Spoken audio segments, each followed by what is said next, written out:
ನಾನು ಮಾಲಿನಿ ಭಾಸ್ಕರ್. ನನ್ನ ಫುಡ್ ಚಾನಲ್ಗೆ ಸ್ವಾಗತ. ನಾನಿವತ್ತು ಒಂದು ಒಳ್ಳೆಯ ಕಷಾಯ ಹೇಳ್ಕೊಡ್ತಾ ಇದ್ದೀನಿ. ಇದು ನೆಗಡಿ, ಶೀತ, ಕೆಮ್ಮಿಗೆ ತುಂಬ ಚೆನ್ನಾಗಿ ಪರಿಣಾಮಕಾರಿಯಾಗಿ ಅದು ವರ್ಕ್ ಆಗುತ್ತೆ. ಈಗ ಅದಕ್ಕೆ ಏನೇನು ಬೇಕು ಅಂತ ಹೇಳ್ತೀನಿ. ಅದಕ್ಕೆ 2 ಏಲಕ್ಕಿ ಹಾಕ್ತಾಯಿದ್ದೀನಿ, 1 ಸ್ಪೂನು ಚಕ್ಕೆ ಹಾಕ್ತಾಯಿದ್ದೀನಿ,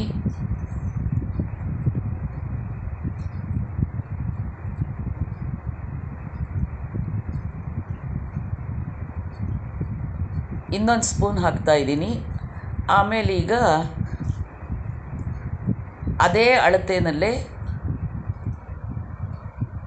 ಲವಂಗ ಹಾಕ್ತಾಯಿದ್ದೀನಿ,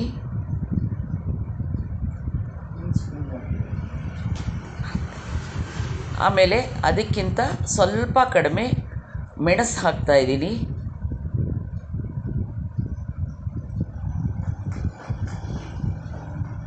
ಈಗ ಇದನ್ನು ಪುಡಿ ಮಾಡ್ಕೊಂಡು ಬರ್ತೀನಿ.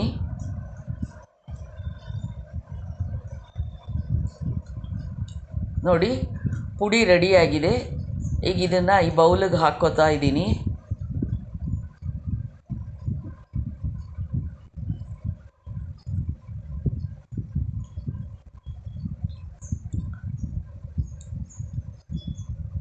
ನಾನು ಕಡಿಮೆ ಅಳತೆಯಲ್ಲಿ ಮಾಡಿದ್ದೀನಿ. ಆಮೇಲೆ ಈಗ ಈ ಕಷಾಯ ಹೇಗೆ ಮಾಡೋದು ಅಂತ ಹೇಳ್ತೀನಿ.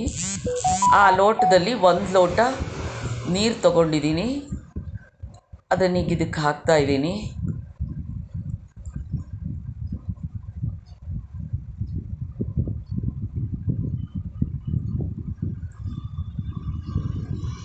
ಒಂದು ಚಿಕ್ಕ ಸ್ಪೂನು, ಅದರಲ್ಲಿ 1/4 ಟೀ ಸ್ಪೂನಷ್ಟು ಆ ಕಷಾಯದ ಪುಡಿ ಹಾಕ್ತೆ. ಈಗ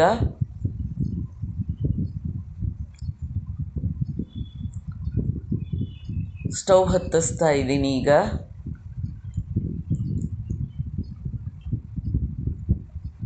ಅಷ್ಟು ಶುಂಠಿ, ಒಂದು ಅರ್ಧ ಇಂಚು, ಅದನ್ನು ಚೆನ್ನಾಗಿ ಕುಟ್ಟಿಬಿಟ್ಟು ಜಜ್ಜಿಬಿಟ್ಟು ಕುಟ್ಟಾಣಿನಲ್ಲಿ ಅದನ್ನು ಹಾಕ್ತಾಯಿದ್ದೀನಿ.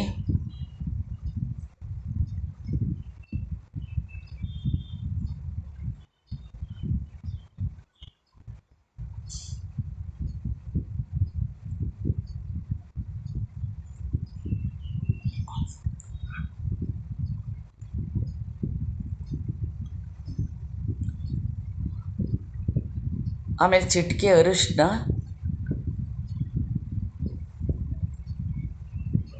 ಒಂದು ಸ್ವಲ್ಪ ಬೆಲ್ಲ ಹಾಕ್ತಾಯಿದ್ದೀನಿ.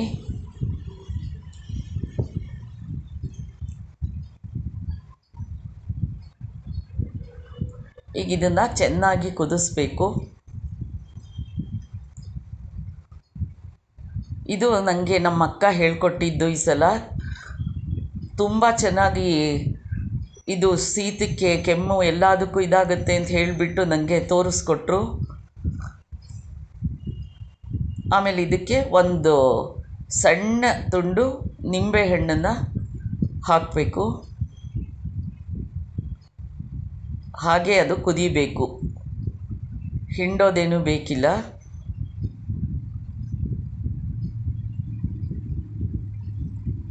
ಅದು ಸ್ವಲ್ಪ 1/4 ಲೋಟಕ್ಕೆ ಬರೋ ಅಷ್ಟು ಅದನ್ನು ರೆಡ್ಯೂಸ್ ಮಾಡಬೇಕು.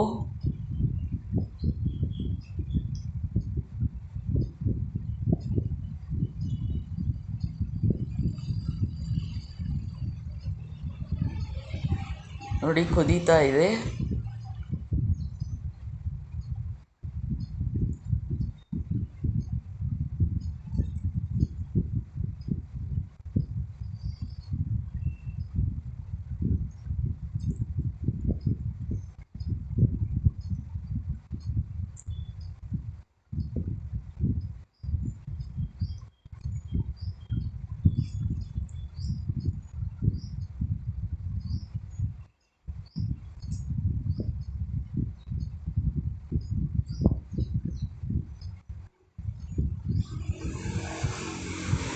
ಇದನ್ನು ನೀವು ರಾತ್ರಿ ಮಲಗ್ತಾ ಕುಡಿದ್ಬಿಟ್ಟು ಮಲ್ಕೋಬಹುದು. ಆಮೇಲೆ ಇನ್ನೇನು ತೊಗೋಬಾರ್ದು. ಅಥವಾ ಬೆಳಿಗ್ಗೆ ಎದ್ದ ತಕ್ಷಣ ಖಾಲಿ ಹೊಟ್ಟೆಲಿ ಇದನ್ನು ಕುಡಿದ್ರೆ ಒಳ್ಳೆ ಇಮ್ಯುನಿಟಿ ಬೂಸ್ಟರ್. ಇದು ತುಂಬ ಆರೋಗ್ಯ ವೃದ್ಧಿ ಆಗುತ್ತೆ. ಅವಾಗ ನೆಗಡಿ ಕೆಮ್ಮು ಜ್ವರ ನೆಗಡಿ ಕೆಮ್ಮು ಬರೋಲ್ಲ.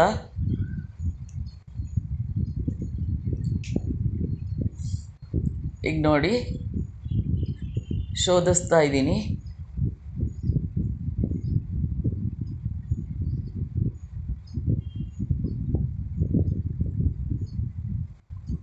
ಇದನ್ನು ಬಿಸಿಯಾಗಿ ತಗೋಬೇಕು. ತುಂಬ ಹಿತವಾಗಿರುತ್ತೆ. ಮಾಡ್ಕೊಂಡ್ಬಿಟ್ಟು ಫೀಡ್ಬ್ಯಾಕ್ ಕೊಡಿ. ಸಾವಿತ್ರಕ್ಕ ರೆಸಿಪಿ ಶೇರ್ ಮಾಡಿದ್ದಕ್ಕೆ ತುಂಬ ಥ್ಯಾಂಕ್ಸ್.